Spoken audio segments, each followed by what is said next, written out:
Good morning, good afternoon, good evening, whichever time zone you may be in.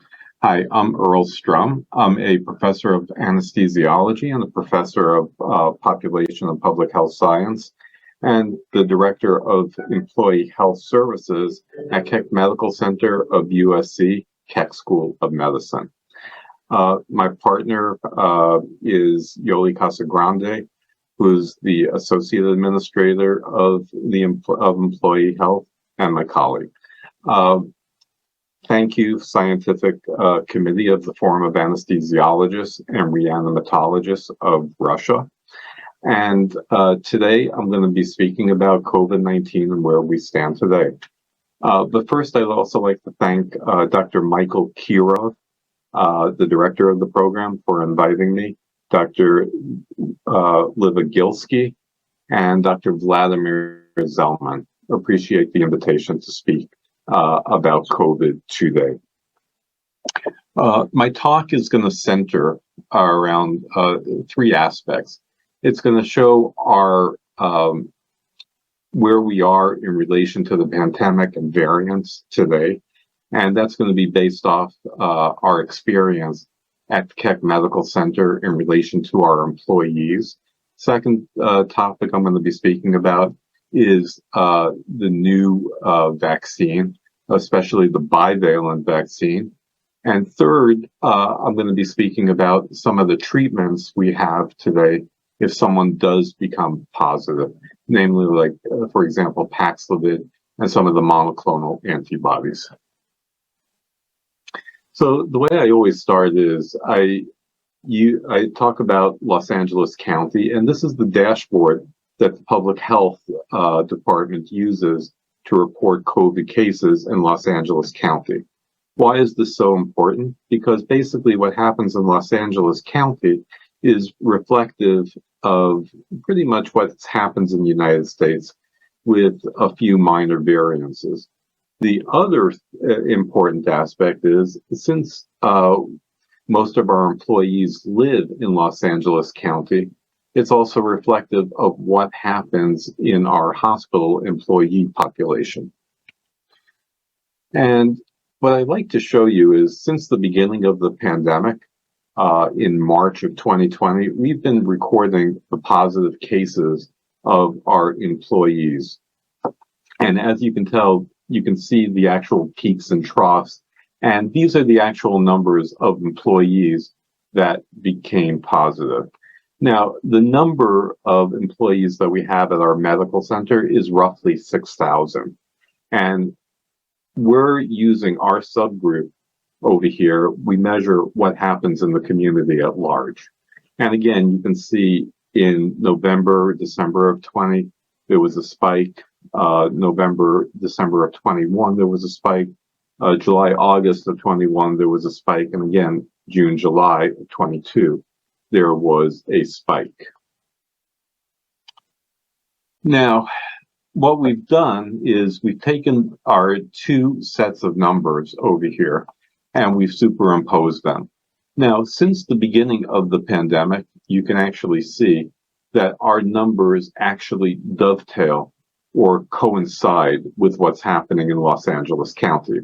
We're a reflection of Los Angeles County, and again, the broader population in the United States.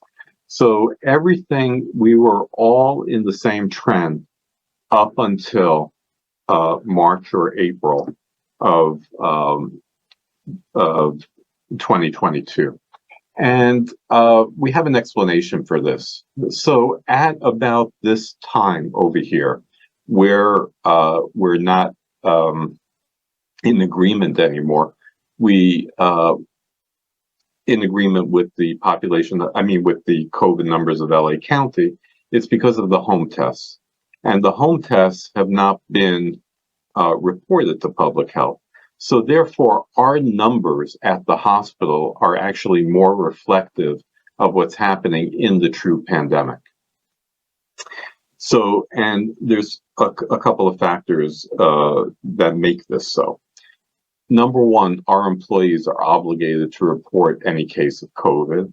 And then secondary, they also get paid. In California, they have something called COVID pay. So there's secondary benefit for the employees reporting that they're sick. So you can see the numbers at our hospital in red are actually higher than those in blue for Los Angeles County. Now, to prove the point, we took our positivity rate, and we noticed that the positivity rate in the KEC employees or our hospital employees was 2 to 3 times higher than it was in Los Angeles County. So therefore, we inferred from that the rate of COVID actually in the community was actually 2 to 3 times higher than actually reported. And we did this through our own positivity rate. And we believe that this is actually a much truer number. The other thing we do at the hospital is we actually do variants. And our variants are actually, again, reflective of what's happening in the county of Los Angeles, the state, the country, and the worldwide pandemic at large. So if we take a look at what's happening in December 20th of 21, we see at the bottom there was a hint of red, and that is the remnants of Delta. The green is Omicron, and that's occurring right. That started occurring in December of 21, and is continuing throughout now. And the different colors represents the different subvariants. So green is BA1, orange and light orange is BA2 and BA 2.1, 2.1. And it spreads all the way to the olive color, which is BA4, BA5, which we're at right now. And as you can see, over 100, almost close to 100, actually 100% of the variants right now are BA4-5, and most likely it represents just BA5 on that. And just to prove our point with the variants, this is the variants of different countries. On the top is worldwide, and you can see the yellow is the original ancestral variant. It goes to alpha, spreads to delta, and then Omicron and its subvariants later on. And as you can see, whether you look at North America, Europe, Asia, everyone is relatively the same in regard to the variant spread, with a few minor differences, not enough to make a difference. So basically, everyone is faced with the same variant. Why is that's important? Because when we're coming out with vaccines, we want to be able to treat the same variant all over to have an effect with the vaccines. This is our breakthrough data, and our breakthrough data means, so BT1, BT2, BT3, and BT4 mean that someone broke through who had 1 dose of COVID vaccine. BT2 is someone who broke through who had 2 doses of the vaccine. BT3 is the full set of vaccine plus a booster.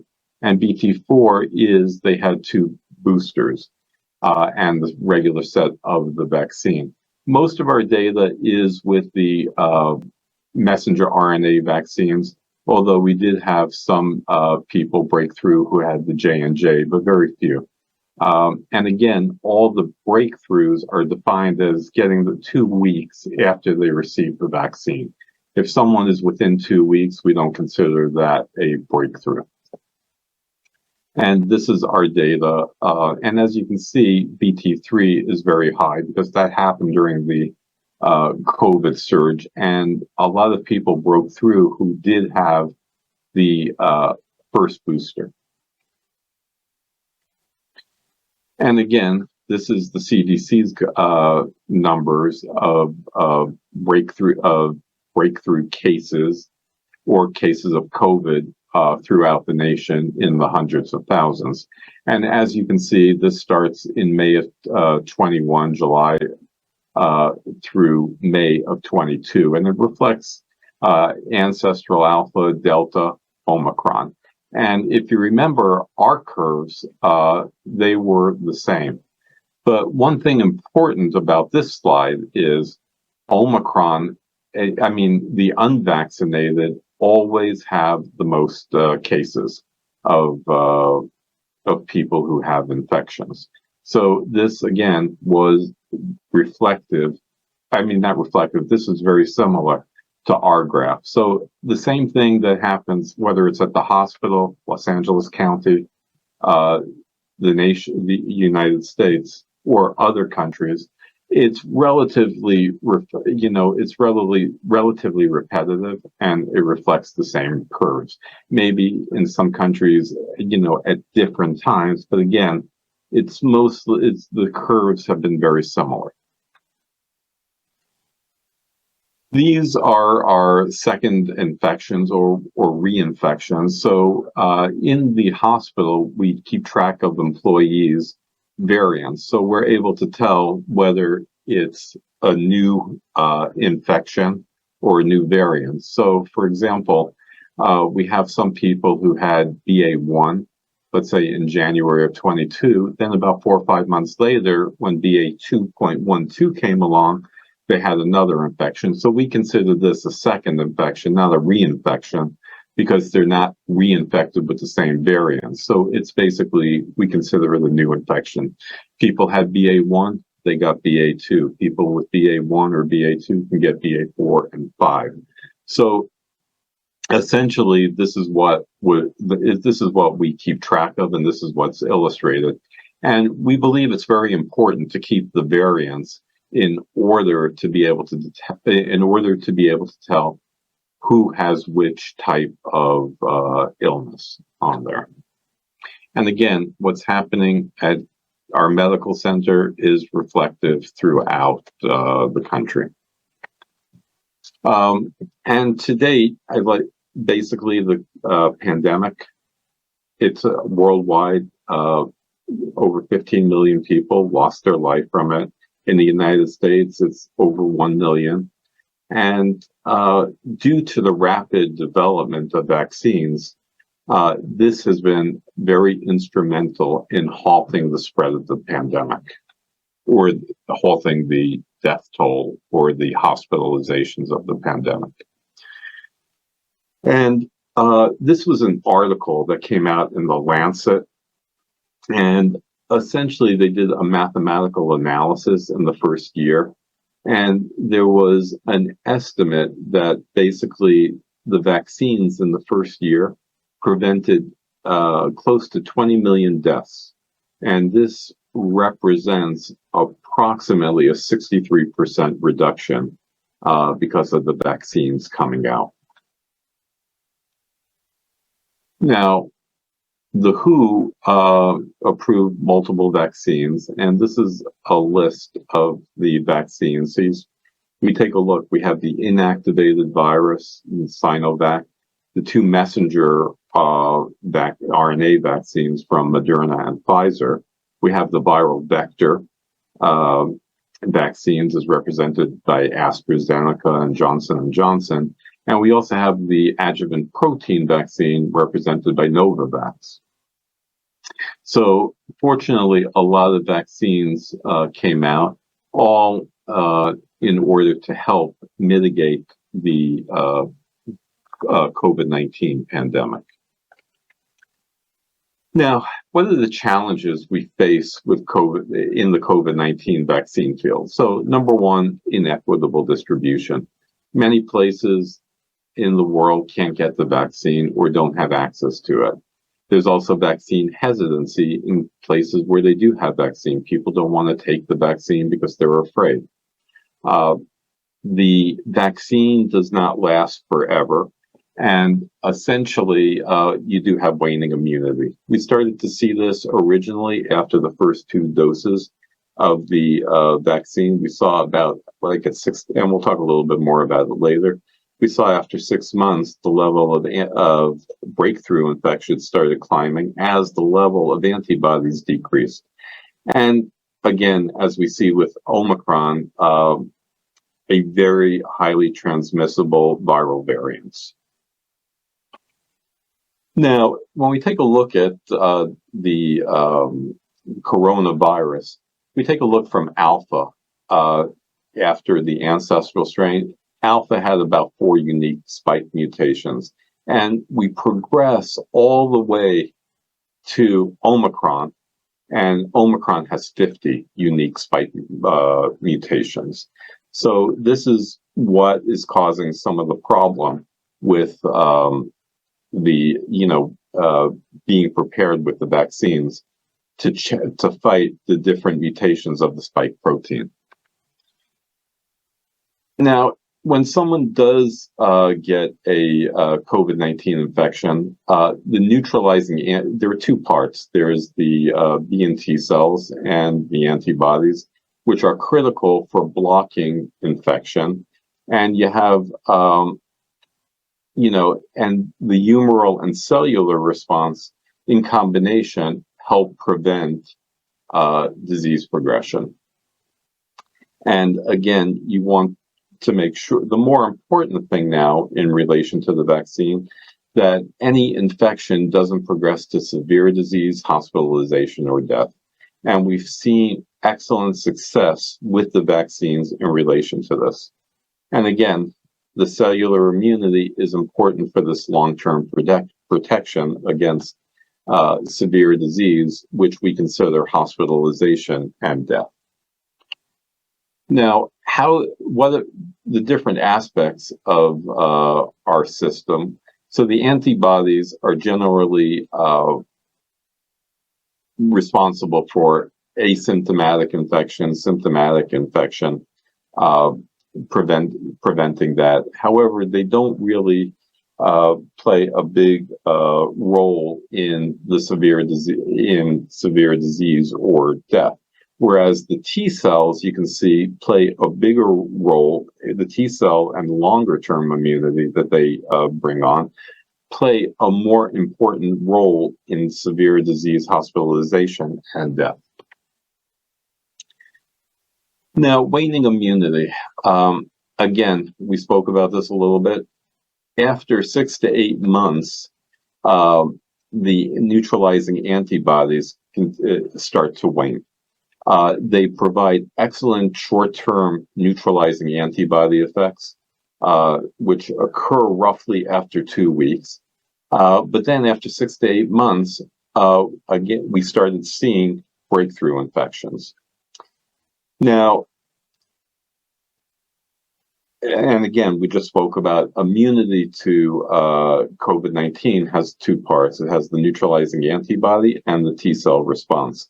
However, in fighting the pandemic, we're going to see that 2 things are happening. Number one, the vaccine and natural infection. So this is why the responses to the virus are actually much better now than they were in 2020, because basically a large percentage of the population have been infected and survived, and a large part of our population has been vaccinated. So those 2 actually help protect you against any new COVID-19 virus. Now, I'm not going to speak about the first, I'm not going to speak so much about the first vaccine. I'd like to talk a little bit more about the new bivalent booster. And so the bivalent booster has 2 components. It has the ancestral strain, the original, and it has a component for BA4, BA5. And the goal is that it extends the protection, the old protection, which the ancestral strain has, and it protects against the new variant, BA4, BA5, and hopefully with the BA4, BA5 part in this vaccine, it will help protect against future variants. Now, this is an article in the New England Journal, and this was mostly talking about the bivalent vaccine and its safety. And this just came out in September in the New England Journal, and it was this was basically Moderna's messenger RNA vaccine, which and again, Pfizer and Moderna both had the both their data, both data were similar. And again, what they did is they took a control group of people who had the vaccine and regular booster, and they compared it against people who had the regular vaccine plus the new bivalent booster. And what they saw was that the antibodies in the new bivalent vaccine, whether the people had previous infection or not, that the antibody or no previous infection, the antibodies rose.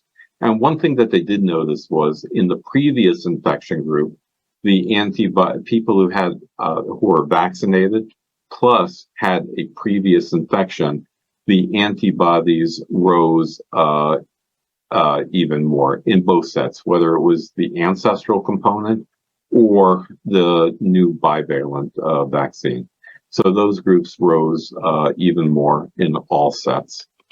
And again, they found that this new ancestral strain, and just one consideration, they did test it with BA1 because they didn't have BA4, BA5 around at the time that they tested. And they found that it had superior neutralizing effects against Omicron, even the BA4, BA5. It induced higher titers with the BA1 component. This new vaccine, this was the one that was tested on human subjects. The one approved with the BA4, BA5 components was approved just like the flu vaccine every year based off animal models. Okay, and I just want to again re-emphasize the point, and this is data that comes out of Seattle, the Washington State Department of Health, and it just shows that people who are unvaccinated, who are in every single group, have a higher rate of hospitalization, infections, and also deaths. And let me go to the next slide just to show you some of the statistics. So people who are unvaccinated, they have a 1.6, almost 2 times higher risk of testing positive for COVID. They have an almost 5 times higher risk of COVID-related hospitalization, and they have an 8 times higher risk of dying from COVID compared to people who've had the primary series and 1 booster. So with the time remaining, I'd like to just talk about some of the treatments that we have for COVID-19. And the most popular one right now is Paxlovid. Why? Because basically you can prescribe it as a pill. And it's made up of 2 components. It's made up of nirmatrelvir and ritonavir. Now, nirmatrelvir is a protease inhibitor. That's one part. And then ritonavir is the CPY3A inhibitor. So what that does is it increases the plasma level of nirmatrelvir. So you have to take this in 2 parts. And what it does is it blocks the proteases from forming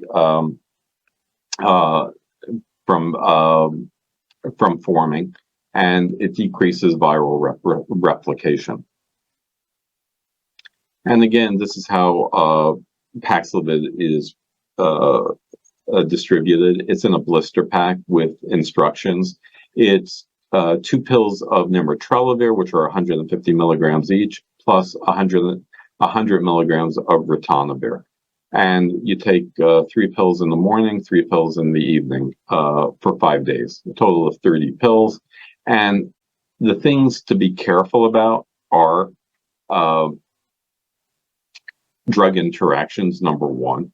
So the ritonavir increases plasma levels of many drugs. Number one, the most important one that we have is the statin drugs for cholesterol, and some of the heart medications or blood thinners, it increases their levels. So when one is prescribing this, you have to check all levels of, all drugs, to make sure that the patient is not on any drug that will interact.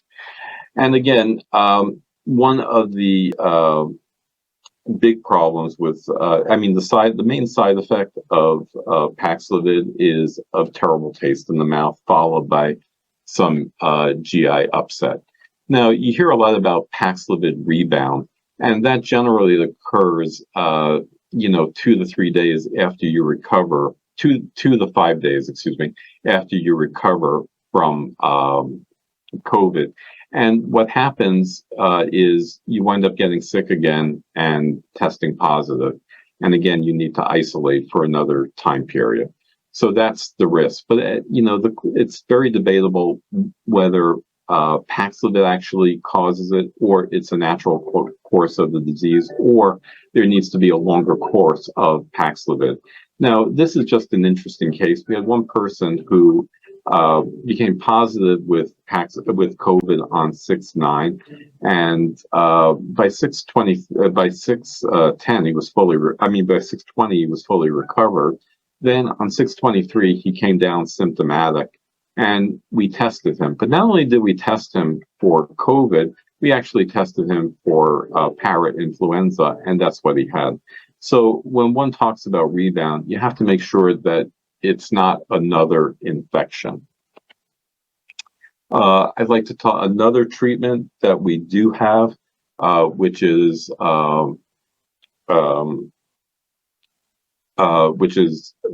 let's say someone cannot take Paxlovid. We have monoclonal antibodies, and the monoclonal antibody we have now is bebtelovimab, which is effective against Omicron. Before, we had sotrovimab, which is not effective against Omicron. That was effective against Delta.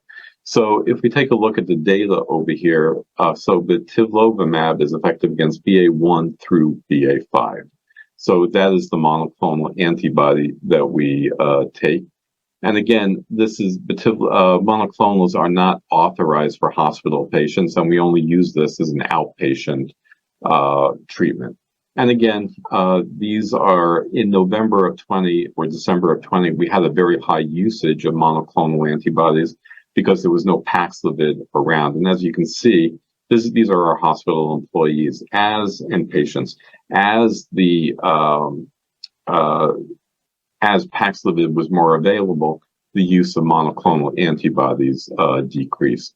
Another monoclonal antibody that we use for prophylaxis is a combination of tixagevimab and cilgavimab, which is called Evusheld.